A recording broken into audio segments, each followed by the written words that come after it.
अनेकांत education सोसायटीचे तुळजाराम चतुरचंद महाविद्यालय बारामती इयत्ता 12वी कला विषय राज्यशास्त्र. मी प्राध्यापक पठाण FA. विद्यार्थी मित्रांनो, सर्वांना गुड मॉर्निंग. प्रकरण 5वे समकालीन भारत यामध्ये सुशासन ही संकल्पना आपण पाहत आहोत. या प्रकरणाचा अभ्यास करत असताना आधीच्या तासाला आपण यातला बराच भाग पाहिलेला आहे. आज आपण विशेष संस्थात्मक यंत्रणा, मानवी हक्कांचे, मानवी अधिकारांचे संरक्षण करण्यासाठी जे काही विशेष संस्थात्मक यंत्रणा निर्माण करण्यात आलेल्या आहेत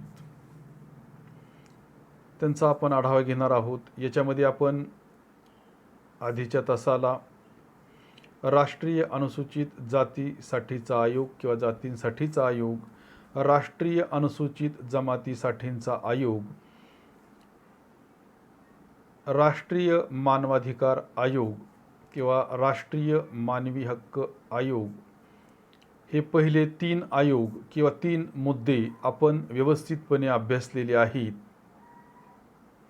आजच्या तासाला आपण राष्ट्रीय महिला आयोग या आयोगाचा व्यवस्थितपणे अभ्यास करणार आहोत.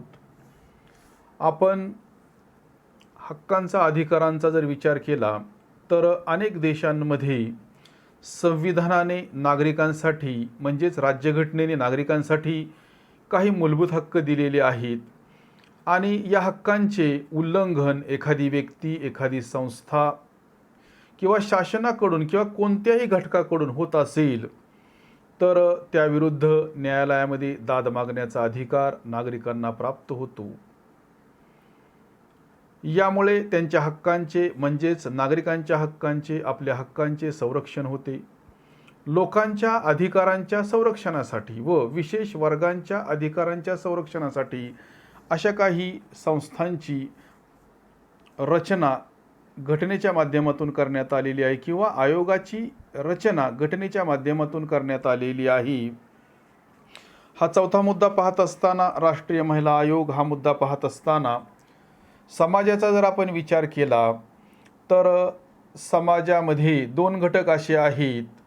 एक म्हणजे महिला आणि दुसरा घटक म्हणजे लहान मुले. समाजातील हे 2 घटक अशा पद्धतीचे घटक आहेत की जे अत्याचारांना सहजपणे बळी पडतात. त्याचप्रमाणे त्यांना पुरुषांसारखे अधिकारसुद्धा मिळत नाहीत. त्यांचे अधिकारसुद्धा समाजाकडून नाकारले जातात किंवा त्या अधिकारांची पायमल्लीसुद्धा समाजामध्ये त्या ठिकाणी होताना दिसते. मग महिला आयोगाचा जर आपण विचार केला, व्यवस्थित ऐका, या आयोगाची स्थापना महिलांच्या संरक्षणासाठी करण्यात आलेली आहे. महिला आयोगाची स्थापना ही महिलांचे संरक्षण करण्यासाठी करण्यात आलेली आहे. मग या आयोगाचा किंवा या संस्थेचा जर आपण विचार केला तर या आयोगामध्ये किंवा या संस्थेमध्ये एक अध्यक्ष असतो व 5 सदस्य असतात.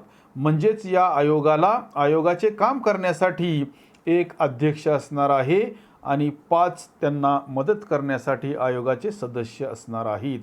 मग या आयोगाचा विचार करत असताना या आयोगामध्ये कमीत कमी 1 सदस्य अनुसूचित जाती व 1 सदस्य अनुसूचित जमातीचा असावा. हा जो आयोग आहे, हा आयोग महिलांना कायद्याने पुरविलेल्या सर्व संरक्षणांचा अभ्यास करतो.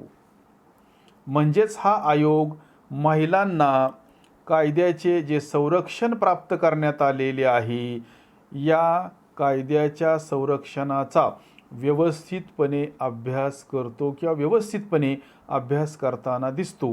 मग स्त्रियांवर होणारा अन्याय असेल, हिंसाचार असेल, छळ असेल, शोषण असेल किंवा हुंडाबळीसारख्या गोष्टी असतील, इत्यादींमधून स्त्रियांवर जो अन्याय होतो, हा अन्याय कमी करण्याचा प्रयत्न हा आयोग करतो. स्त्रियांच्या बाबतीमध्ये हिंसाचार असेल, छळ असेल, शोषण असेल, हुंडाबळी असेल इत्यादींमधून स्त्रियांवर जो अन्याय होतो हा अन्याय कमी करण्याचा प्रयत्न हा आयोग करतो आणि याच्यासाठीच या आयोगाची स्थापना घटनेच्या माध्यमातून त्या ठिकाणी करण्यात आलेली आहे. आपण जर जगाचा जर विचार केला तर जगातील 58% महिलांचा ऑनलाईन छळ होताना दिसतो. समाज माध्यमातून मोठ्या प्रमाणावर हा जो अन्याय होतो महिलांवर याचं प्रमाण जगामध्ये युरोपात सर्वाधिक आहे. साधारणपणे मुली आणि महिला या ऑनलाईन छळ आणि अत्याचाराला सर्वाधिक बळी पडत असल्याचे एका सर्वेक्षणातून समोर आलेले आहे. इंग्लंडमधील एक संस्था आहे की ज्या संस्थेचे नाव प्लान इंटरनॅशनल या मानवतावादी संस्थेने केलेल्या सर्वेक्षणातून जगभरातील 98% महिलांना ऑनलाईन अन्यायाला सामोरे जावे लागत असल्याची धक्कादायक माहिती पुढे आलेली आहे. म्हणजे जगाचा जर आपण विचार केला तर जगामध्ये ऑनलाईनसुद्धा स्त्रियांना त्रास देण्यात येत आहे. आणि याचं सर्वाधिक प्रमाण कुठे आहे तर याचे सर्वाधिक प्रमाण युरोपीय देशांमध्ये आहे. आंतरराष्ट्रीय बालिका दिनाच्या तारीख 11 पार्श्वभूमीवर प्लान इंटरनॅशनल या संस्थेने भारतासह काही देशांचा सर्वे केला. मग ब्राझील असेल, नायजेरिया असेल, स्पेन असेल, ऑस्ट्रेलिया असेल, जपान असेल, थायलंड असेल किंवा अमेरिकासह 22 देशातील 15 ते 25 वर्षे वयोगटातील जवळपास 14,000 मुली आणि महिलांशी या संस्थेने संवाद साधला आणि 1 एप्रिल ते 5 मे दरम्यान हे सर्वेक्षण करण्यात आलेले आहे. म्हणजे एक सर्वे करण्यात आला आणि त्यानुसार जवळपास 58% मुली आणि महिलांनी समाज माध्यमातून ऑनलाईन छळ किंवा अन्यायाला बळी पडल्याचे मान्य केलेले आहे. जर आपण विचार जर केला तर जागतिक लेवलवर हा सर्वे त्या ठिकाणी करण्यात आलेला आहे आणि याच्यामध्ये सर्वाधिक त्रास जो होतो तो युरोपातील महिलांना त्या ठिकाणी होताना दिसतो. मग अशा ज्या काही गोष्टी महिलांच्या संदर्भामध्ये घडतात तर त्यांना कायद्याचे व्यवस्थितपणे संरक्षण देण्याच्या दृष्टिकोनातून आपण जर भारताचा विचार केला तर भारतामध्ये अशा पद्धतीने या आयोगाची स्थापना करण्यात आलेली आहे. आणि हा जो आयोग आहे हा आयोग राष्ट्रीय पातळीवर त्या ठिकाणी काम करणार आहे आणि महिलांच्या अधिकाराचे त्या ठिकाणी संरक्षण करणार आहे. याच्यानंतरचा जो आयोग आहे किंवा याच्यानंतरचा मुद्दा हा आहे राष्ट्रीय बालहक्क संरक्षण आयोग. आत्ताच आपण पाहिले की समाजामध्ये 2 घटक असे आहेत, एक म्हणजे महिला आणि दुसरा घटक म्हणजे लहान मुले. आणि हे जे 2 घटक आहेत हे 2 घटक समाजातील शक्तिहीन घटक आहेत आणि हे इतर गोष्टींना त्या ठिकाणी सहज अन्यायाला बळी पडतात किंवा बळी पडण्याची शक्यता असते किंवा त्यांना पुरुषांप्रमाणे अधिकारसुद्धा मिळत नाही.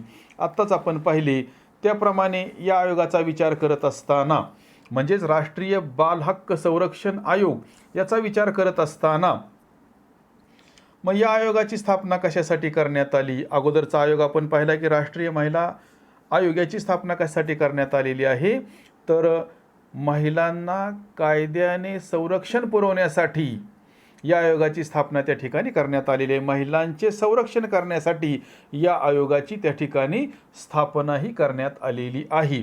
तशाच पद्धतीने राष्ट्रीय बाल हक्क संरक्षण आयोगाची स्थापना बालकांच्या संरक्षणासाठी बालकांना जे काही हक्क देण्यात आलेले आहेत या हक्कांचे संरक्षण करण्यासाठी या आयोगाची त्या ठिकाणी निर्मिती किंवा स्थापना करण्यात आलेली आहे. आपण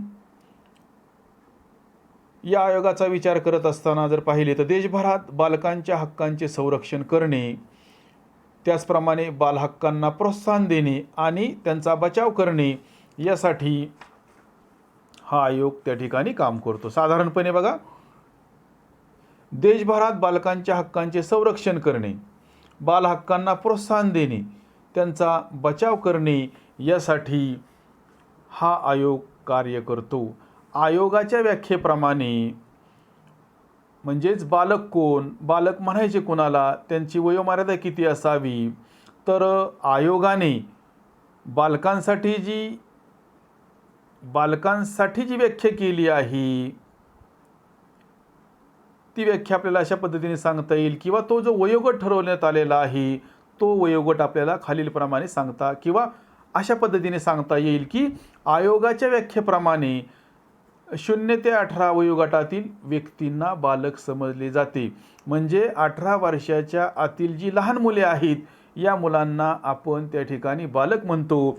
आणि यांच्या हक्कांचे, अधिकारांचे संरक्षण करण्यासाठी त्या ठिकाणी या आयोगाची निर्मिती ही राष्ट्रीय लेवलवर त्या ठिकाणी करण्यात आलेली आहे. याच्यानंतर बघा, याच्यानंतरचा जो आयोग आहे तो म्हणजे राष्ट्रीय अल्पसंख्याक आयोग. राष्ट्रीय अल्पसंख्याक आयोगाचा जर आपण विचार केला तर या आयोगाची निर्मिती साहजिकच आहे. अल्पसंख्याकांच्या हिताचे संरक्षण करण्यासाठी या आयोगाची स्थापना किंवा निर्मिती करण्यात आलेली आहे. मग आयोगाचे अल्पसंख्याकांचे संरक्षण करण्यासाठी संसद असेल, म्हणजेच भारताचं कायदेमंडळ असेल की ज्या ठिकाणाहून कायदे तयार केले जातात, महत्त्वाचे निर्णय घेतले जातात, लोकहिताची कामे केली जातात आणि ते सर्व गोष्टींची व्यवस्थितपणे अंमलबजावणी केली जाते, ती भारताची संसद असेल किंवा ज्याला आपण कायदेमंडळ म्हणतो किंवा ज्याचा उल्लेख आपण पार्लमेंट असा करतो, किंवा राज्यामध्ये जी काही विधिमंडळे असतील या विधिमंडळांमध्ये जे काही कायदे केले जातात, असे जे काही कायदे असतात ते जे कायदे आहेत ते कायदे संविधानाने दिलेल्या संरक्षण विषयक तरतुदींच्या कार्यावर देखरेख करण्याचे काम हा आयोग करतो. या आयोगाचे काम काय आहे तर अल्पसंख्याकांच्या हिताचे संरक्षण करणे. त्याचप्रमाणे संसद असेल किंवा घटक राज्य विधिमंडळामध्ये जे कायदे तयार केले जातात आणि संविधानामध्ये ज्या काही दिलेल्या संरक्षण विषयक तरतुदी आहेत, म्हणजेच अल्पसंख्याकांच्या हिताचे संरक्षण करण्यासाठी ज्या काही तरतुदी आहेत, अशा सर्व गोष्टींवर देखरेख करण्याचे काम हा आयोग करतो. म्हणजेच भारताच्या कायदेमंडळावर सुद्धा नियंत्रण ठेवण्याचे किंवा राज्य विधिमंडळावर सुद्धा नियंत्रण ठेवण्याचे काम हा आयोग करतो असे आपल्याला त्या ठिकाणी म्हणता येणार आहे. मग अल्पसंख्याकांचा जर आपण विचार केला तर अल्पसंख्याक आयोगानुसार मग अल्पसंख्याक लोक कोण आहेत, तर साहजिकच आहे की ज्यांची संख्या कमी आहे अशा लोकांना आपल्याला अल्पसंख्याक लोक किंवा अल्पसंख्याक समुदाय असे म्हणता येणार आहे. भारताचा आपण जर विचार केला तर भारत हा देश विविधतेने नटलेला आहे. भारतामध्ये अनेक जातीचे, धर्माचे, वंशाचे, पंथाचे, अनेक भाषा बोलणारे लोक राहतात आणि या सर्वांचा विचार करत असताना संविधानाच्या माध्यमातून, भारतीय राज्यघटनेच्या माध्यमातून सर्वांना व्यवस्थितपणे कायद्याचे संरक्षण त्या ठिकाणी प्राप्त झालेले आहे. सर्वांना व्यवस्थितपणे हक्क किंवा अधिकार सुद्धा देण्यात आलेले आहेत आणि या राज्यघटनेच्या माध्यमातून भारतीय समाजामध्ये किंवा भारतामध्ये समता प्रस्थापित करण्यात आलेली आहे. मग अल्पसंख्याक समुदायामध्ये कोणकोणते धर्म येतात किंवा कोणाला आपल्याला अल्पसंख्याक म्हणता येणार आहे याचा जर आपण विचार केला तर राष्ट्रीय अल्पसंख्याक आयोगानुसार मुस्लिम समाज असेल, शीख असेल, ख्रिश्चन असेल, बौद्ध असेल, पारशी असेल आणि जैन या धार्मिक गटांना अल्पसंख्याक गट म्हणून आपल्या अल्पसंख्याक म्हणता येणार आहे आणि अशा धार्मिक गटांना अल्पसंख्याक गट म्हणून मान्यता सुद्धा मिळालेली आहे. मग असे जे काही धर्म आहेत किंवा असे जे काही धर्माचे लोक आहेत की ज्यांची संख्या कमी आहे, जे आत्ताच आपण पाहिले, मग मुस्लिम धर्मीय असतील, शीख धर्मीय असतील, ख्रिश्चन धर्मीय असतील, बौद्ध धर्मीय असतील, पारशी धर्मीय असतील किंवा जैन धर्मीय असतील, अशा लोकांच्या हक्कांचे, अधिकारांचे संरक्षण करण्यासाठी या आयोगाची निर्मिती त्या ठिकाणी करण्यात आलेली आहे आणि त्याच्या माध्यमातून या लोकांना कायद्याच्या माध्यमातून संरक्षण त्या ठिकाणी देण्यात आलेले आहे. आणि कायदा करत असताना सुद्धा मग आपल्याला माहिती आहे की कायदा करण्याचे काम भारताचे कायदे मंडळ करते. संपूर्ण देशासाठी कायदा तयार करण्याचे काम भारतीय संसद करणार आहे की ज्याचा उल्लेख आपण कायदे मंडळ करतो, याला इंग्रजीमध्ये आपण पार्लमेंट असं म्हणतो. तर ही संसद, हे कायदे मंडळ दिल्ली या ठिकाणी आहे आणि त्याच्या माध्यमातून संपूर्ण देशासाठी कायदे तयार केले जाणार आहेत. आणि घटक राज्यांचा जर आपण विचार केला तर घटक राज्याच्या विधिमंडळामध्ये सुद्धा कायदा तयार केला जातो आणि हे जे काही कायदे आहेत हे कायदे सुद्धा तयार करत असताना अल्पसंख्याकांच्या हक्कांना कोणत्याही प्रकारचा धोका हा उत्पन्न होत नाही. आणि म्हणूनच राष्ट्रीय अल्पसंख्याक आयोगाची, म्हणजेच अल्पसंख्याकांच्या हिताचे संरक्षण करण्यासाठी राष्ट्रीय पातळीवर अल्पसंख्याक आयोगाची स्थापना करण्यात आलेली आहे. आणि याच्यातला नंतरचा मुद्दा आहे आणि तो म्हणजे राष्ट्रीय मागासवर्गीय आयोग. राष्ट्रीय मागासवर्गीय आयोगाचा विचार करत असताना हा आयोग सामाजिक आणि आर्थिकदृष्ट्या मागासवर्गीयांच्या कल्याणावर भर देतो. राष्ट्रीय मागासवर्गीय आयोगाचा जर आपण विचार केला तर हा आयोग सामाजिक आणि आर्थिकदृष्ट्या मागासवर्गीयांच्या कल्याणावर भर देतो.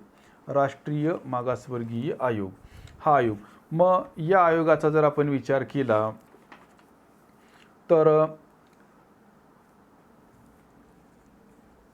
या आयोगाची स्थापना केव्हा झाली किंवा या आयोगाला कोणत्या प्रकारचे काम करावे लागते, तर आपल्याला असे सांगता येईल की या आयोगाची स्थापना, व्यवस्थितपणे ऐका, या आयोगाची स्थापना 1993 मध्ये झाली किंवा 1993 मध्ये करण्यात आली. मग या आयोगाला जे अधिकार प्राप्त झालेले आहेत, राष्ट्रीय मागासवर्गीय आयोगाला जे अधिकार प्राप्त झालेले आहेत ते दिवाणी न्यायालयाचे अधिकार आहेत. या आयोगाची स्थापना 1993 मध्ये झाली आणि या आयोगाला दिवाणी न्यायालयाचे अधिकार असतात किंवा प्राप्त झालेले आहेत. शिवाय केंद्रीय मागासवर्गीय यादीमध्ये नागरिकांच्या गटाचा अंतर्भाव करण्याच्या विनंतीची तपासणी हा आयोग करतो. साधारणपणे केंद्रीय मागासवर्गीय यादीमध्ये नागरिकांच्या गटांचा अंतर्भाव म्हणजेच समावेश करण्याच्या विनंतीची तपासणी हा आयोग करतो. हे याचे प्रमुख काम आहे. म्हणजेच राष्ट्रीय मागासवर्गीय आयोगाचा जर विचार केला तर हा आयोग समाजामध्ये सामाजिकदृष्ट्या आणि आर्थिकदृष्ट्या जे दुर्बल आहेत तर यांच्यामध्ये सुधारणा कशा पद्धतीने होईल, त्यांचा विकास कशा पद्धतीने होईल, त्यांचे कल्याण कशा पद्धतीने होईल, याचा हा आयोग किंवा हे सर्व करण्यासाठी या आयोगाची निर्मिती किंवा या आयोगाची स्थापना करण्यात आलेली आहे. आणि यातील शेवटचा मुद्दा आपल्याला सांगता येणार आहे आणि तो मुद्दा म्हणजे राष्ट्रीय ग्राहक वाद निवारण आयोग. हा जो आयोग आहे हा आयोग ग्राहकांच्या वादांचे निवारण करताना दिसतो. राष्ट्रीय ग्राहक वाद निवारण आयोग हा आयोग ग्राहकांचे संरक्षण करण्याचे काम हा आयोग करतो किंवा हा आयोग ग्राहकांच्या वादांचे निवारण करतो, म्हणजेच ते सोडण्याचे काम करतो. ग्राहकांच्या हिताचे संरक्षण करण्याच्या उद्देशाने ग्राहकांचे हित साधावे, ग्राहकांचे हित करावे याच्यासाठी या आयोगाची स्थापना करण्यात आलेली आहे. तर विद्यार्थी मित्रांनो, हा आयोग याचा अभ्यास आपण नंतरच्या तासाला किंवा यामध्ये जो काही भाग राहिलेला आहे याचा आपण अभ्यास नंतरच्या तासाला करणार आहोत. तर आज आपण याच ठिकाणी थांबणार आहोत.